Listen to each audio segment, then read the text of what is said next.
Habis subuh terbitlah apa Hotime? Jamin. Jamin. Nah, betul sekali. Hari ini kita mau masak semur dengan kentang yang super duper legit. Untuk menghasilkan kentang yang super duper legit itu harus dimasak kurang lebih dengan api kecil sekitar 4 jam. Yes, itu kentangnya benar-benar legit, benar-benar pulen, enak banget.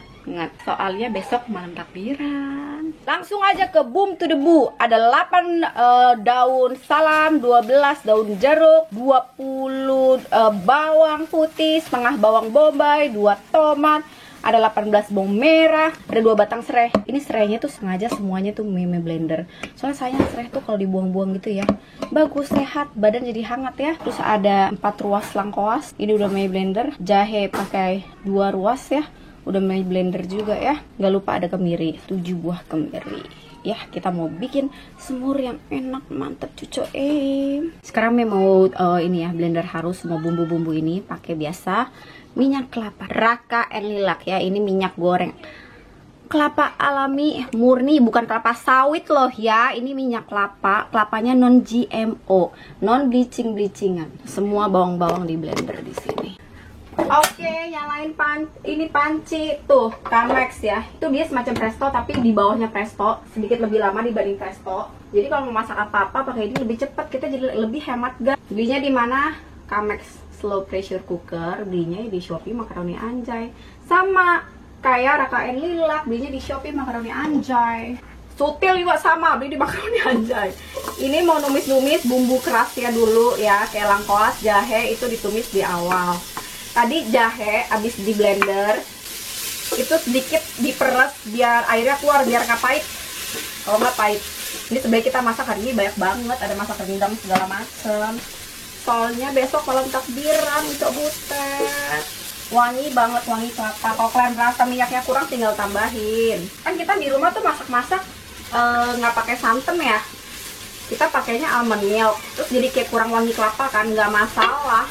Karena kita pakainya Raka and Lilac, minyak kelapa organik alami ya, sangat amat aman karena non bleaching. Di luar bumbu-bumbu itu ada juga kunyit. Ini gak bakal sebanyak ini karena kan aku mau bikin rendang, jadi ini nanti bakal aku colek dikit, kayak cuman 1 sendok makan doang. Terus ketumbar itu pakai 3 sendok teh. Terus pakai biji pala, pakai kayu manis, sama pakai jinten buat bikin semurnya. Kalau kalian kayak punya bunga lawang, kapulaga, itu juga boleh pakai karena nanti Mei juga akan pakai semua itu. Di sini Mei pakainya kapulaga itu kayak 4 butir, bunga lawangnya 2 butir, cengkehnya pakai 5, sama ketumbar 3 sendok teh.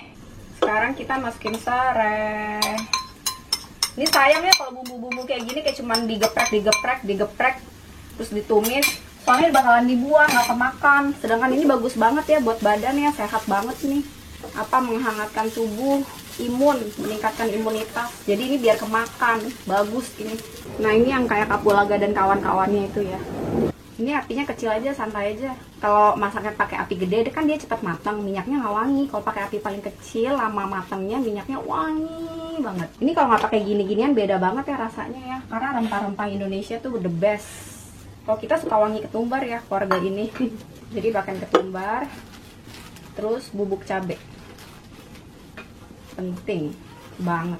Sebenarnya bubuk cabai itu optional sih, kalian mau pakai, nggak mau pakai juga nggak apa-apa. Ini kalau misalnya kayak udah banyak bumbu, ini merica ya. Ini kalau misalnya kalian udah pakai banyak bumbu gini, nggak usah terlalu asin, nggak usah terlalu manis, soalnya tuh udah enak banget karena rempahnya tuh udah mantep. Nah sekarang masukin daun-daunan. Terus ini pakaiin kunyit dikit biar nanti kayak dia tuh ada di minyaknya, ada kuning-kuningnya, cakep. Sekarang kita mau masukin bumbu-bumbu yang udah kita blender. Lihat emang bentuknya agak-agak jijai gitu ya, tapi inilah yang mengenakan nanti ya, ini yang mantap. Nah kalau kalian tuh mau pakai air boleh, kalau kita pakai kaldu tuh ya, kaldu daging. Nah karena kita tuh kaum nggak mau rugi ya, tadi kan masih ada sisa-sisa bumbu tuh kan, kocok-kocok. Sebenarnya sayang nih bumbu-bumbunya nih yang bikin enak semuanya nanti. Mantap kali lah ya weh. Yes, inilah kemantapan duniawi yang hakiki. Oke, baru kita masukin. Terusan masukin tomat. Ini daging sengkel udah Mei cuci, udah Mei rebus, udah Mei presto ya. Di sini jumlahnya ada 1,5 kilo. Sekarang mau tumis ini daging. Kasih harum. Mantap. Tumis. Masukin kentang. Masukin air kaldunya. Enak ya kalau masak pakai ini tuh ya, dia nggak bakal apa tuh namanya? Nggak bakal angus bawahnya. Ya sebenarnya sih asal kalian aduk juga, dan dia tuh nggak lengket ya. Kayak bumbu-bumbu kayak gini tuh gampang banget ya lengketnya ya, soalnya dia ada henti lengketnya ya. Dan panci Japmena, pokoknya ini the best deh. Slow pressure cooker, hemat banyak banget listrik. Kalau slow cooker rempes ya, kayak dibuka tutup itu rempes berat. Kalau slow pressure cooker lebih gampang buka tutupnya dan nggak terlalu berat. Ini kalau misalnya kalian mau seasoning aja di sini. Ini mau penuhin airnya karena kan kita mau pulenin kentang ya. Disinilah kita masukin kecap bangok. Oke, ini dikit kecap asin angsa. Udah biarin aja pulen. Ini mau pakai air lagi ya. Ini dia kalau nggak salah dia bisa lebih dari 4 liter deh. Ini Mei pakai ini saus tiram dikit.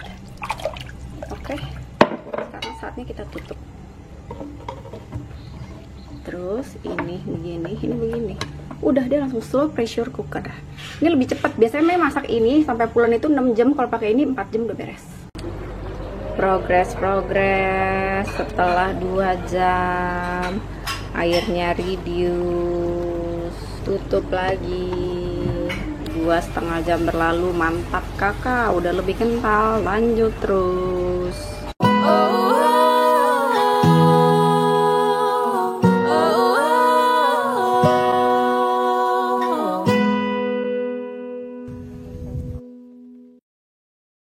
Mantap lah ini semur kita. Mantap kakak, mantap kali lah ya tuh. Gila ini, gila. Oke lah. Semur daging kentang. Jangan lupa ditaburkan wijen. Cucokin. Kayaknya wijennya kurang banyak. Oke, lebih cucokin. Nyam, mamam. Hai, Uca Butet. Naik ya. Di bawah itu lagi kacau banget. Ini kan rumah mau direnov. Jadinya itu semua dimasukin ke dus-dus. Jadi kita harus bikin video di atas. Nyam. Doa dulu. Oh my god. Hari ini kita akan berbicara mengenai ibu-ibu. Ibu-ibu tenang, akan Mei belain kalian ya, dalam nama Tuhan Yesus. Nyam.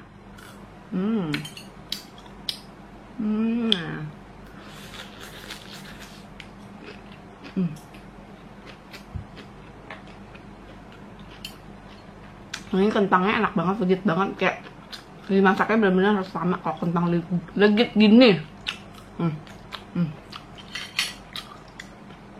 Oh my god, lezatos, deliciosos. Nah, biar masaknya nggak terlalu lama, daging ini presto dulu biar cepet coba. Nyam. Kalian mau pakai daging apa aja boleh ya. Daging kambing, daging kuda liar betina, daging baboy, daging Barbie. Kalau bisa kalian makan lah ya. Kalian pergi masak, kalian pergi presto. Suka nggak sih kalian tuh dengar teman kalian suka nanya kayak gini, kayak ibu rumah tangga atau nggak tante kalian tuh ya, udah lama ya nggak kelihatan ya kau ya, kayak mana sekarang udah nikah, di rumah aja dong, udah nggak kerja, sekarang ikut suaminya kan, enak ya di rumah aja ya, udah nggak kerja lagi ya, iyalah punya suaminya kaya ya kan, buat apa pula kau kerja lagi kan.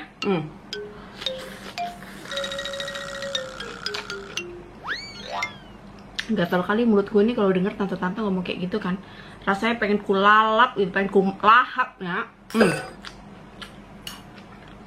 Oh my god, seolah-olah tuh kayak ibu rumah tangga itu bukan pekerjaan. Seolah-olah kayak ibu rumah tangga tuh mau seco, bokangco, kayak nggak ngapa-ngapain, kipas-kipas aja, guling-guling aja. Heh, gila-gilanya ya kalian. Jangan ngarang-ngarang hidup kalian ya. Jangan sampai kalian disantet ya di Maerot ya. Jangan ngaco itu bibir ya. Ibu rumah tangga adalah salah satu pekerjaan yang paling berat di bumi. Tak ada gaji, tak ada cuti, lembur tak dihitung pula. Tak ada yang melihat, tak ada yang memberikan awards, tidak ada penghargaan, tak tampak bagaikan prestasi. Hanya panci-panci dan kangkung di dapur yang menyaksikan jasa dan perjuangan ibu rumah tangga. Serius lo ya, kita orang kerja kantoran aja ya, you name it lah, whatever profesi kalian, arsitek, desain interior, koki, chef, whatever, itu ada tanggal merahnya, itu ada liburnya. Lembur kalian pula dihitung. Supir aja, driver, mohon maaf, supirku, driver, dihitung ya lemburnya, ada walau lembur tiap jam. Ibu rumah tangga nehi, udah capek bongkar rumah, bebenahan, suapin anak, masak buat suami, malam udah mau tidur, udah badan gak enak, mau meriang, lakinya pula mau ML lagi. Kalian pikir aja pakai otak kalian sendiri. Tenang mama-mama, ada Japmina di sini, Mei belain kalian.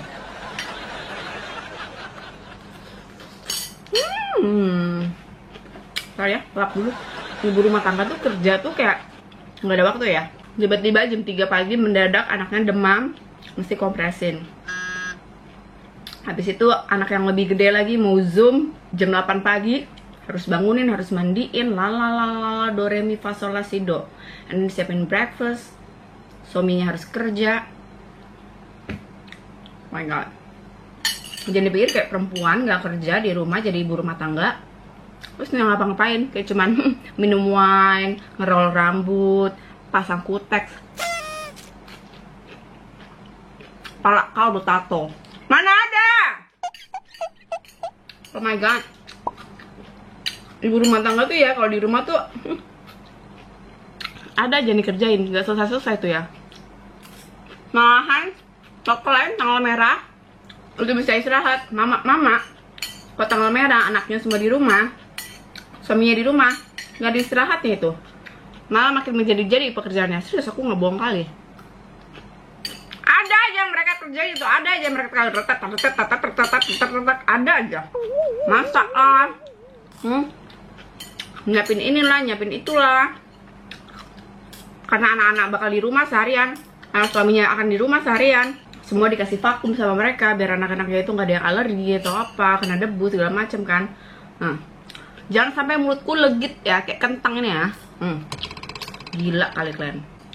Kita kerja itu semua ada waktunya ya, ada bonusnya, ada gajinya. Mereka tuh enggak.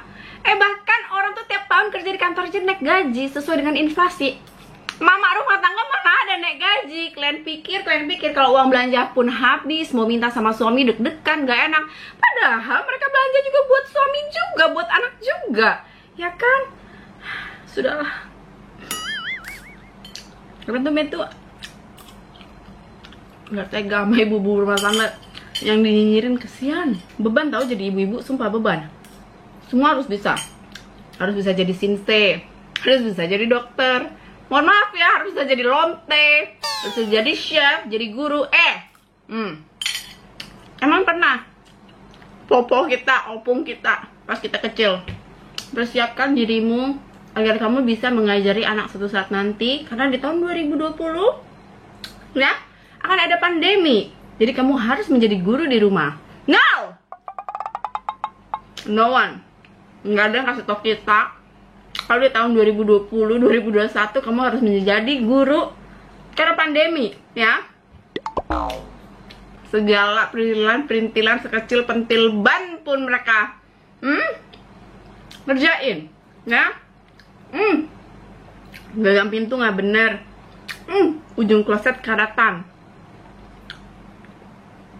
ada kerak air di keran, semuanya mereka benahin, semuanya mereka bersihin ya, segala sekecil-kecil upil cacing juga kan. coaching juga mereka kerjain. Udah capek hidupnya, udah beban kali, udah lelah mereka tuh. Udahlah, jangan. Duh, kalau depan ibu rumah tangga tuh kalian tuh bisa gak sih hati-hati gitu ngomongnya ya. Jangan sampai kalian tuh dibantai ya, kayak daging sapi nih kan, kayak daging sengkel nih kan. Jangan sampai dijadiin semur sama ibu rumah tangga. Nyam. Boleh gak sih kayak diem aja gitu, udah. Cukup respect aja, kayak hormatin aja deh, udah mereka gitu ya. Bagaikan kita menghormati yang bendera gitu kan. Udah gak usah ngomong, gak usah cincong deh. Kalau ngeliat cici-cici Mei gitu ya, awalnya teman-teman Mei jadi ibu rumah tangga tuh sebenarnya kasihan. Udah habis aja itu waktunya, hidupnya untuk mencintai suaminya, untuk gedein anaknya dengan sepenuh cinta, kasih dan harapan, biar anaknya itu bisa gede gak jadi bangsat ya, bisa jadi orang yang bener. Emang kalian pikir itu pekerjaan yang gampang? Gak semua orang, gak semua ibu itu bisa membesarkan anak-anak yang level A loh, level-level juara, level-level mamanya Jokowi tuh kayak apa tuh bisa ngegedein anak-anak kayak gitu ya? Mamanya Hillary Clinton gedein dia bisa kayak gitu. Mamanya Michelle Obama, mamanya Pak Ahok gitu kan. Hebat loh mereka. Butuh taktik khusus, butuh taktik jitu biar anak mau makan ya, biar anak mau belajar. Persuasi, pendekatan, butuh skill komunikasi yang bagus, butuh pinter-pinter ngelobi. Waktu ngomong sama suami, waktu ngomong sama anak, harus pinter dan jeli ngeliat timing. Emang kalian pikir tuh jadi ibu rumah tangga gampang? Udah asal nikah aja gitu selesai? No! Harus banyak yang dikompromikan, harus banyak yang dikorbankan. Jadi kita udah deh respect aja sama full time mom. Jangan sekali-sekalinya kita muncul di hadapan mereka keluar pertanyaan-pertanyaan koceng. Mendingan kalian tuh gak usah ngomong apa-apa depan mereka daripada kalian tuh ditusuk jadi sate taichan ya. Gak usah nambah-nambahin beban emosi jiwa raga lagi ke mak-mak itu. Ketika ditanya ya, saya deket suami, udah gak kerja lagi dong, nanti ya di rumah aja gak ngapa-ngapain. Itu adalah pertanyaan yang sangat amat menyakitkan dan merendahkan mereka. Seolah-olah mereka itu kayak jobless, seolah-olah mereka itu nggak ada harga dirinya, seolah-olah kamu tuh udah nggak respect sama dia, seolah-olah mereka tuh tiba-tiba kehilangan kehormatan karena tidak melakukan apa-apa gitu, seolah-olah kayak mereka bukan manusia yang berguna lagi, mereka bukan manusia yang berharga. Pertanyaan, sekarang udah nggak kerja lagi ya, di rumah aja dong. Gila-gilanya kalau sekarang lagi pandemi. Pertanyaan kayak gitu tuh secara langsung dan tidak langsung, directly to their heart, itu kayak langsung ngeremekin. Itu adalah pertanyaan yang sangat amat merendahkan ibu rumah tangga loh. Kayak, oh my god, lo kagak tahu ibu rumah tangga kagak ada lemburnya. Lo kagak tahu kalau ibu rumah tangga itu kagak ada cutinya, kagak ada liburnya, lembur juga kagak dihitung, gaji tiap tahun juga belum tentu naik mengikuti inflasi. Hello, hati-hati kalau ngomong, hati-hati kalau bertanya. Ibu rumah tangga itu pekerjaan 24 jam sehari itu kurang ya, mereka kasih tahu ya, dan itu semuanya all about autodidak. Karena Mei ngerasain banget ya, ditinggal, nggak ada popo, nggak ada kungkung, terus my mom juga meninggal, my dad meninggal. Semua itu ngeraba, semua itu serba autodidak, dan itu setengah mati ya. Segala sesuatu yang kita lihat itu yang Mbak lakuin gampang, Mei kasih tahu ya, itu awalnya susah. Segala sesuatu yang sekarangnya udah gampang, tadinya itu susah, dan itu ngelewatinnya itu proses belajar. Mei kasih tahu ya, kloset punya tatakan dudukan itu rusak aja, Mei frustrasi loh. To be honest, kayak nggak ngerti, bingung ini harus kayak gimana gitu kan. Apalagi ibu rumah tangga yang mungkin dia mau terlihat oke di depan suaminya, dia mau ngeberesin semuanya tanpa suaminya, kayak tanpa ngerepotin suaminya, kayak suaminya udah kerja dari pagi sampai malam kan, nggak mungkin kan. Mau pipis atau nggak mau pup gitu, tempat duduk toiletnya rusak terus kayak istrinya nggak mau tahu gitu, pasti dia kayak trying so hard untuk berusaha benahin kayak gimana kayak caranya gitu kan. Itulah ibu rumah tangga, all about autodidak, and every single day is learning. buat mereka. Jadi learning prosesnya itu seumur hidup.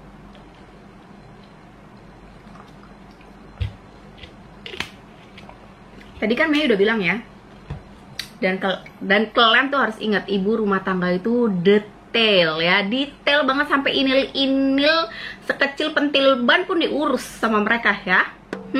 Jadi mereka tuh pintar mencari, pintar stalking, pintar mencari kesalahan kalian juga. Dan mereka itu hafal, ya, mereka itu mengingat segala sesuatunya. Hari Selasa anak aku baju olahraga yang disiapin, hari Jumat itu ada ekstrakurikuler. Jadi mereka mengingat dan mengenang segala sesuatunya, termasuk kesalahan kalian juga dan pertanyaan-pertanyaan pedas kalian juga. Ya, jadi hati-hati. Orang-orang yang kayak gitu ya, apapun dipertanyakan, kayak remeh-temeh, basa-basinya itu enggak banget gitu ya. Nih ya, ibu-ibu tenang aja. Kenapa ya? Gak usah merasa inferior, gak usah merasa rendah, gak usah merasa kayak aku nggak berharga, nggak usah merasa sedih, nggak usah merasa down. Sebenarnya tuh orang-orang kayak gitu adalah orang-orang yang sebenarnya mau secok. Ya, orang-orang kepo, orang-orang bokangco, orang-orang nggak ada kerjaan, orang-orang yang sebenarnya hidupnya juga nggak berprestasi-prestasi amat kok, orang-orang yang kehidupannya itu sebenarnya nggak cakep-cakep banget kok, dan kayaknya nggak punya skill-skill banget kok. Kalau misalnya memang mereka itu hidupnya full, kalau misalnya mereka itu punya kecakapan tertentu, kalau misalnya mereka punya prestasi tertentu, nggak mungkin dia ucuk-ucuk nanyain hal-hal yang kayak gitu. Kalau dia punya pendidikan yang cukup tinggi, kalau dia itu cukup punya pergaulan dan circle pergaulan yang baik, dia itu pasti tahu manner, dia itu pasti tahu attitude yang baik dan benar, dia tahu tata krama, cara menyapa orang ya. Jadi pertanyaan peres-peres gak penting kayak gitu tuh gak bakal keluar dari mulut dia. Gak mungkin pertanyaan kayak gitu keluar dari seorang Michelle Obama ya. Aneh gak sih tiba-tiba Hillary Clinton itu nelfon kamu kayak, lu sekarang di rumah aja, gak kerja? Aneh, Bo. Karena mereka tuh udah punya banyak hal yang dikerjakan ya. Mereka tuh udah gak mau lagi ngurusin hidup orang. Justru orang-orang yang kayak gitu, yang mau seco, yang sebenarnya hidupnya tuh bosen banget, jadi tuh dia itu menjadikan hidup orang lain jadi lelucon, jadi hiburan buat mereka tuh, ya kan. Dan orang itu kelihatan ya, pendidikannya itu kelihatan, pergaulannya itu kelihatan, dan level kelas kehidupannya itu kelihatan dari cara ngomongnya, dari pertanyaan apa yang keluar dari mulutnya. Itu kan mencerminkan dirinya gitu loh. Jadi ya udah cukup tahu aja sih gitu loh. Nah sekarang buat temen-temen yang udah tahu pertanyaan kayak gitu tuh sebenarnya tuh nggak ngenakin buat ibu rumah tangga dan menyakitkan pastinya, karena yang namanya manusia ya, itu secara nggak langsung kalian tuh pasti merendahkan mereka dengan pertanyaan seperti itu. The fact is, itu adalah full time mom, salah satu pekerjaan yang sangat amat mulia ya, dan itu pilihan perempuan gitu loh ya. Ya walaupun ada juga sih yang menjadikan pernikahan itu sebagai financial exit, makanya perempuan tuh harus kerja. Kan Mei itu udah 6.000 juta kali sampai ludah-ludah itu ngomong ya, sampai muncrat-muncrat, perempuan itu harus sekolah setinggi mungkin, perempuan itu harus kerja. Jangan menjadikan pernikahan itu sebagai financial exit. Kalau kalian itu menjadikan pernikahan sebagai financial exit, nanti kalau ada apa-apa, biar udah digebukin sampai berdarah-darah pun susah. Jadi peace, love, and gaul. Jangan kalian ganggu-ganggu emak-emak ya. Nanya-nanya yang baik, nanya-nanya yang menyenangkan aja gitu loh. Jadi tuh kita hadir, kita muncul di depan orang itu nggak menyakitkan orang. Jadi kehadiran kita selalu ditunggu. Orang tuh kalau misalnya ada kita nyaman. Jangan kalau misalnya kita datang tuh orang, matilah si mak kepo datang, si tukang tanya datang, si tukang cari gosip datang. Nggak kayak gitu. Kalau misalnya kita kayak mau datang jengukin orang, nengokin orang, ya tulus aja gitu, tanpa ada pertanyaan-pertanyaan yang nyakitin. Atau enggak kamu orang yang kayak jarang banget bergaul sampai kamu itu nggak tahu pertanyaan-pertanyaan itu sebenarnya tuh kayak nyakitin dan nggak banget ya. Makanya bergaul dan banyak nonton Denny Mei. Oke. Ini udah di tahun 2021 ya. Rasanya tuh pertanyaan-pertanyaan yang menyudutkan seorang perempuan, pertanyaan-pertanyaan tuh yang menggeneralisasi perempuan, pertanyaan-pertanyaan itu yang merendahkan full time mom. Itu harusnya sih sebenarnya udah nggak ada ya, karena kan informasi itu sudah tersebar luas. Tapi kalau misalnya masih ada yang nggak tahu, Tenang, ada Japena di sini yang mengingatkan. Sampai ketemu di masak-masak dan makan-makan berikutnya. XOXO gosip di bye. Jangan telan dakjal. Kunci. Lebih baik nggak ngomong sama sekali daripada kita ngomong tapi nyakitin hati orang. Bye.